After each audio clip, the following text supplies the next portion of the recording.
শুনলাম আপনি সব প্লেয়ার ছেড়ে দিয়েছিলেন, বাট অ্যাজ আ ক্যাপ্টেন বা ডিরেক্ট সাইনিংয়ে বা মেহেদী হাসান মিরাজকে আপনি সাইন করিয়েছেন, আমার একটা গুঞ্জন আছে, আমি এদিকে কি সত্যতা আছে? মিরাজের সাথে কথা হচ্ছে, হয়তো বা ওকে আমাদের টিমে দেখা যেতে পারে।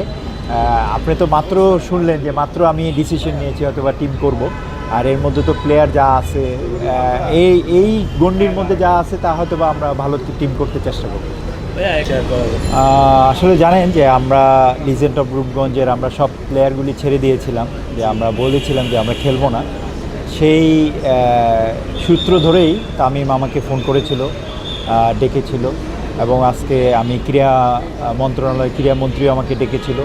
আমার দুজনের সাথে খুব ভালো কথা হয়েছে, এবং তারা রিকোয়েস্ট করেছে যাতে আমি ক্রিকেটের দল বদলে অংশগ্রহণ করি, ক্রিকেটের মধ্যে থাকি। আমি ওই রিকোয়েস্টটা রাখবো ইনশাল্লাহ।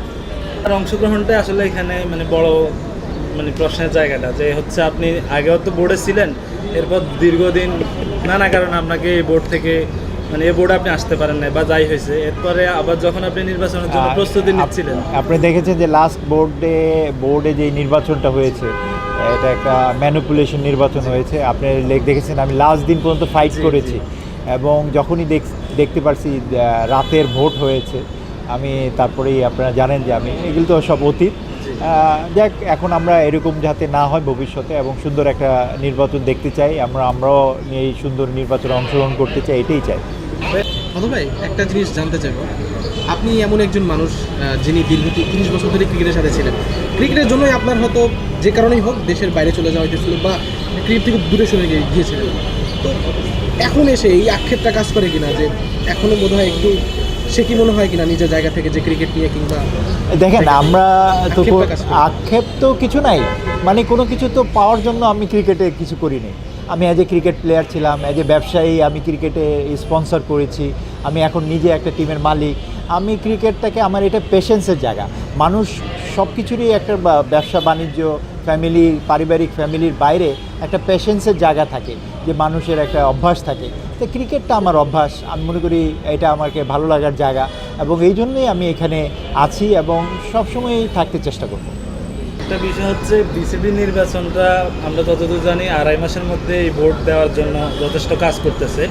সেক্ষেত্রে আপনি এর আগের নির্বাচন যেটা বুলবুল ভাইদের অধীনে আপনারা বর্জন করছিলেন অবৈধ নির্বাচন বলে, বা হস্তক্ষেপ ছিল সরকারি, অনেক কিছুই ছিল।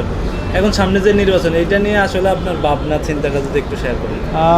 আমি তো আশা করছি ভালো একটা নির্বাচন হবে, এবং গণতান্ত্রিকভাবে সরকার এসেছে, গণতান্ত্রিকভাবে নির্বাচন হওয়া আমরা আশা করব, এবং সুস্থ এবং সুন্দর একটা নির্বাচন আমরা পাবো ক্রিকেট অঙ্গনে, এটাই আশা করছি, এবং সুষ্ঠু নির্বাচন হলে আমি অংশগ্রহণ করব। আপনার আরেকটা বিষয় হচ্ছে ভাই, আপনার দলটা নিয়ে যে রূপগঞ্জ সবসময় আমরা দেখছি চ্যাম্পিয়নের ফাইটের জন্য টিম করে। এবার যেহেতু আপনারা মানে মাঝখানে ছেড়ে দিয়েছেন, বা এখন শেষ মুহূর্তে এসে আপনার সিদ্ধান্ত বদলে দল গোছানোর একটা চ্যালেঞ্জ থাকবে, বাট আমরা শুনতেছিলাম প্রেসিডেন্ট মানে তামিম ইকবাল আপনাকে অনুরোধ করছে যাতে চ্যাম্পিয়ন ফাইট দেওয়ার মতো একটা টিম করতে পারেন, সেটা নিয়ে আপনার? আমি তো সবসময় দল গঠন করি চ্যাম্পিয়ন ফাইট করার জন্য, এখনও তো মাঠে নামবো চ্যাম্পিয়ন হওয়ার জন্য। এখন কিছু প্লেয়ার চলে গিয়েছে, আরও কিছু প্লেয়ার, আমার গতবারের প্লেয়ার কিছু আছে, সব কিছু মিলে আমার মনে হয় আমরা তো দল গঠন করি চ্যাম্পিয়ন হওয়ার জন্য। ইনশাল্লাহ যদি কপালে থাকে চ্যাম্পিয়ন হতে পারি। মিরাজ ছাড়া আর কাকে আগে পছন্দ? যেমন গতবার সাইফ ছিলেন, শেখ মেহেদী ছিলেন, ওদের সঙ্গে আমার সাথে তো সাইফ এখনও আছে, সমু নেই, আমার নাসুম আসছে, নতুন নাসুম, প্লাস ন্যাশনাল টিমের যদি ধরেন তাহলে নাসুম, সাইফ, শরীফুল, এই 3 জন আমাদের আছে। মিরাজের সাথে কথা হচ্ছে, 3-4 জন তো ন্যাশনাল টিমের আমাদের প্লেয়ার আছেই, আরও সবাই, এবং জুনিয়র আন্ডার 19-এর ওয়ার্ল্ড কাপে যারা খেলেছে ওদেরকে সমন্বয়ে আমাদের ইয়াং এবং নতুন সমন্বয়ে আমার খুব ভালোই হচ্ছে। এরফান আছে, তো সব কিছু মিলে আমাদের টিমটা ভালোই হচ্ছে। একটা প্রশ্ন আছে এরকম যে আপনার একটা আক্ষেপও আছে, মানে ক্রিকেট বোর্ড, বিশেষ করে আপনি ক্রিকেটের সঙ্গে তো দীর্ঘ 2 যুগের উপরে সময় ধরে আছে, 30 বছর। হ্যাঁ, আপনার এখানে অনেক বড় ইনভেস্ট আছে, সবই আছে, কখনো ক্রিকেট থেকে আপনি প্রাপ্তিটা নেন নাই, সবসময় দিয়ে গেছেন। তো যখন দেখেন যে মানে এত টাকা দিচ্ছেন, এত কিছু করতেছেন, তারপরেও বোর্ডে যখন দেখেন যে মানে এরকম জিনিস হয়, অবৈধ নির্বাচন বা ম্যানিপুলেটটা হয়, মানে একজন সংগঠক হিসাবে এটা আপনাকে কতটা ব্যথিত করে যখন আপনি এতগুলা টাকা দিচ্ছেন ক্রিকেটের উন্নয়নের জন্য, ক্রিকেটের জন্য? ব্যথিত বলবো না, আসলে এটা তো আমি মনে করি একটা সিস্টেম লস। আপনার যে কোনো কিছু আপনার সরকার, এটা তো আমরা ক্রিকেটের আন্ডারে চলে না। এটা আপনারা জানেন যে হোল বাংলাদেশ সরকার যেভাবে চলে, ক্রিকেট বোর্ডটাও সেভাবে চলে। এটা একটা আলাদা কোনো সংস্থা না। তো সরকার যেভাবে চলছে ক্রিকেটও ওইভাবে চলেছে।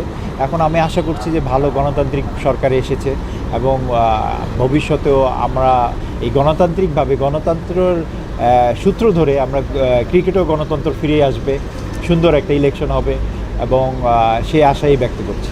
সব ধরনের খেলার খবর পেতে সাবস্ক্রাইব করুন। সঙ্গে থাকুন খেলার পাতার।